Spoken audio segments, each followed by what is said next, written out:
स्वामी प्रसाद जी, बहुत बहुत धन्यवाद, आप हमारे साथ जुड़े। ये बताइए कि क्या वजह थी कि आप इतना नाराज हो गए? आप मंत्री रह चुके हैं योगी सरकार में, क्या वजह थी कि आपने छोड़ दिया?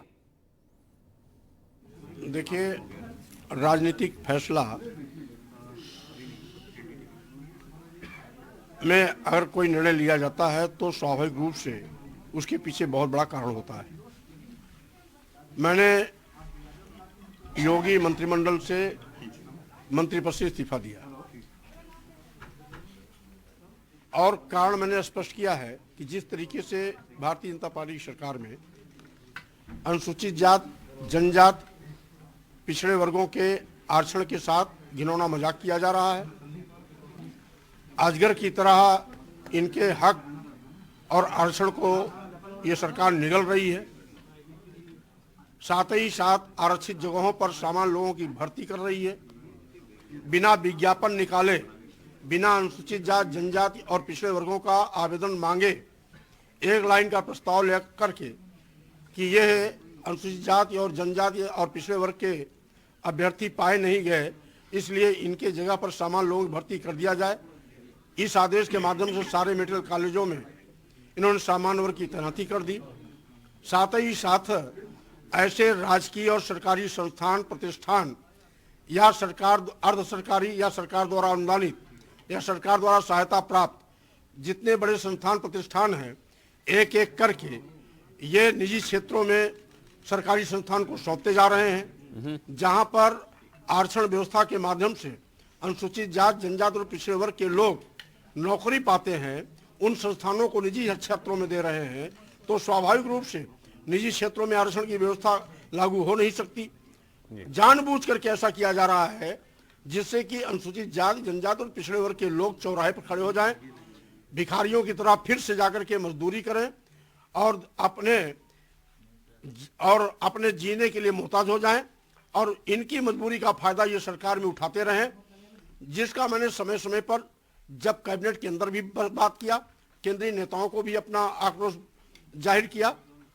साथ ही साथ इसके साथ ही साथ अभी भारत सरकार का ही संवैधानिक संस्था है पिछड़ा वर्ग आयोग भारत सरकार, उसने 69,000 शिक्षकों की भर्ती में 19,000 आरक्षित पदों पर सामान्य लोगों की भर्ती करने का जिक्र करते हुए योगी सरकार को निर्देश दिया था कि 19,000 भर्तियों पर जो सामान्य लोगों की भर्ती की गई है, यह पिछड़े वर्गों के साथ अन्याय है, पिछड़े वर्गों को उनका आरक्षण दिया जाए। यद्यपि योगी सरकार ने तो स्वीकारा, 19,000 न स्वीकार के 6,000 स्वीकारा, लेकिन 6,000 पर यह कहा कि मैं भर्ती करूंगा, फिर भी एक भी तैनाती नहीं की। और इसके साथ ही साथ ये ऐसा पहला मौका है कि लोकतांत्रिक व्यवस्था में किसानों के एक सालों साल आंदोलन करना पड़ा, नहीं सुनी गई। लेकिन जब चुनाव आया वोट बैंक इनको खिसकता नजर आया, तो बिना किसानों से बात किए जल्दबाजी में इन्होंने किसान बिल भी वापस कर लिया। ठीक है, ये बताइए लेकिन स्वामी प्रसाद जी कि अगर आपको इतनी आपत्ति थी तो आप 5 साल फिर क्यों चुप रहे? आखिरकार जैसे ही चुनाव आने वाला है तभी आपने छोड़ दिया। देखिए, आप बहुत सम्मानित और वरिष्ठ पत्रकार हैं। मंत्रिमंडल में सामूहिक जिम्मेदारी मंत्री के रूप में मैंने निभाया। उस समय उचित प्लेटफॉर्म था कैबिनेट, उचित प्लेटफॉर्म राष्ट्रीय नेतृत्व, इसलिए मर्यादा के अंदर रह करके मैं अपना विरोध भी किया और मर्यादित तरीके से उचित स्थान पर अपनी बात भी रखी। अब मैं मंत्री पद से इस्तीफा दे दिया हूं, इसलिए आपसे बात कर रहा हूं। अगर मंत्री होता तो अभी भी आपसे बात नहीं करता, क्योंकि उस समय हमारा उचित प्लेटफॉर्म होता, हमारा कैबिनेट, हमारा मंत्रिमंडल और राष्ट्रीय शीर्ष नेतृत्व। इसलिए जो उचित समय था, उस समय उचित प्लेटफॉर्म पर मैंने बात रखा। आज उचित प्लेटफॉर्म आपका मीडिया है, जनता है, इसलिए मीडिया के माध्यम से मैं जनता के बीच में अपना संदेश दे रहा हूं। लेकिन ये कहा जा रहा है स्वामी प्रसाद जी कि आपको क्या कुछ नहीं दिया, आपको मंत्री भी बनाया, आपकी बेटी को एमपी भी बनाया, लेकिन तब भी आपको आपत्ति है। उन्होंने मुझ पर कोई एहसान नहीं किया। मैंने बीजेपी जितना हमको दिया है उसका सैकड़ों गुना मैंने बीजेपी को दिया। 14 साल वनवास झेलने वाली भारतीय जनता पार्टी को पूर्ण प्रचंड बहुमत के साथ भारतीय जनता पार्टी की सरकार बनाने में मैंने सहयोग किया। और साथ ही साथ आप जानते हैं, जब तक मैं बहुजन समाज पार्टी में था, बहुजन समाज पार्टी उत्तर प्रदेश में नंबर 1 थी। जैसे ही मैं बहुजन समाज पार्टी छोड़ा, बहुजन समाज पार्टी नंबर 3 चली गई, आज भी उबर नहीं पाई। और भारतीय जनता पार्टी 14 साल वनवास झेल रही थी। मेरे जनाधार के मिलते ही भारतीय जनता पार्टी आकाश में चढ़ गई, पूर्ण प्रचंड बहुमत की सरकार आ गई। अगर मेरे बलबूते पर पूर्ण प्रचंड बहुमत की सरकार इनकी बनी है तो मंत्री बनाए तो क्या बहुत बड़ा एहसान कर दिया क्या? तो स्वामी प्रसाद जी, ये बताइए कि कल से कोशिश की जा रही है कि आपको वापस ले आए। बीजेपी के डेप्यूटी सीएम ने भी ट्वीट किया है। कौन कौन लोगों ने आपको रीच आउट किया है कि आप वापस आ जाएं? क्या अभी भी कोशिश जारी है? देखिए, इस्तीफे के पहले मैं जिन भी नेताओं का टेलीफोन मेरे पास आया, मैं सबसे बात किया। सम्मानजनक मैंने उनकी बातों का उत्तर भी दिया।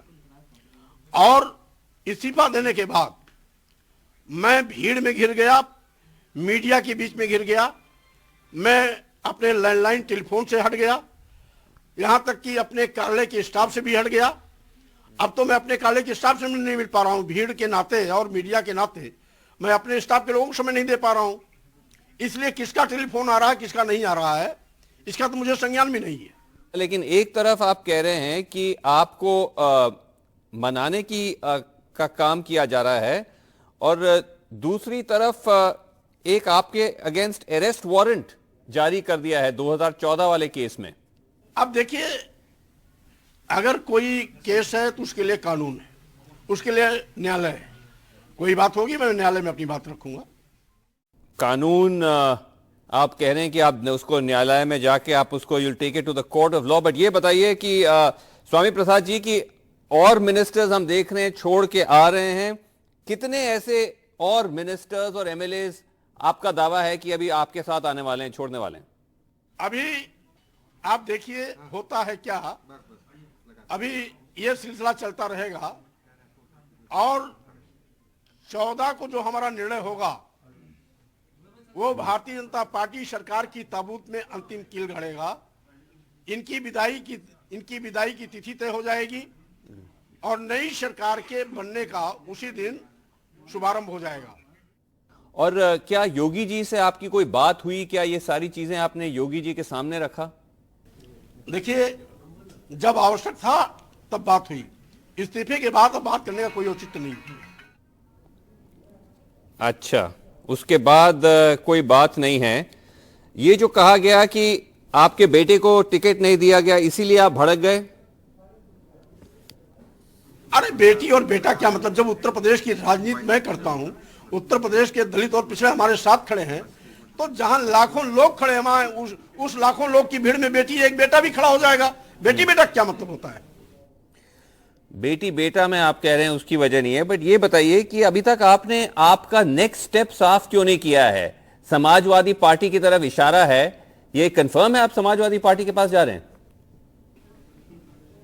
कहां आने वाले हैं, कहां जाने वाले हैं, 14 जनवरी को सब कुछ स्पष्ट हो जाएगा। 14 जनवरी को स्पष्ट हो जाएगा। लेकिन ये कहा जा रहा है कि आप एक रिलायबल लीडर नहीं हैं, आप पर भरोसा नहीं किया जा सकता। आप कभी बसपा में थे, फिर भाजपा में आ गए, अब आप भाजपा छोड़ के शायद कहीं और जा रहे हैं। उनको एहसान मानना चाहिए कि स्वामी प्रसाद मौर्य के नाते ही भारतीय जनता पार्टी की सरकार उत्तर प्रदेश में बनी है और 14 साल का वनवास टूटा है। अच्छा, BJP should be grateful for you आप कह रहे हैं। लेकिन ये बताइए कि जो ओबीसी फैक्टर है, बीजेपी ने कहा है कि उन्होंने बहुत सारे काम किया है, ओबीसीज को लेकर आए हैं, अलग अलग ओबीसीज का उन्होंने एक कोalition बनाया है। लेकिन आप कह रहे हैं कि ओबीसीज के लिए कुछ नहीं किया है। इससे क्या मतलब, इसको हम किस तरह से देख के चलें कि इस पे ओबीसी वोट का क्या इफेक्ट होगा? देखिए, पूरा ओबीसी, पूरा दलित इस बात को देख रहा है कि हमारे आरक्षण को, जो बाबा साहब डॉक्टर अंबेडकर ने भारतीय संविधान के माध्यम से आरक्षण व्यवस्था दिया था, भारतीय जनता पार्टी अजगर की तरह उसको निगल रही है। इसलिए इनको सबक सिखाने के लिए कमर कस चुकी है। उसको मौका आया है। 2022 का चुनाव भारतीय जनता पार्टी सरकार की विदाई का चुनाव होगा। आखिरी सवाल आपसे पूछना था कि आप अखिलेश यादव को किस किस्म का लीडर मानते हैं? अच्छा लीडर मानते हैं अखिलेश यादव को या नहीं?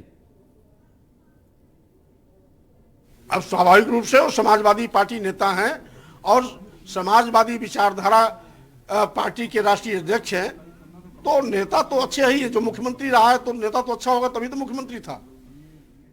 अच्छा, चलिए, नेता अच्छा था तो इसीलिए मुख्यमंत्री रहे होंगे। So that gives you an indication of where likely Swami Prasad Maurya is headed. बहुत बहुत धन्यवाद, आपने हमारे साथ बात किया। Thank you very much Indeed.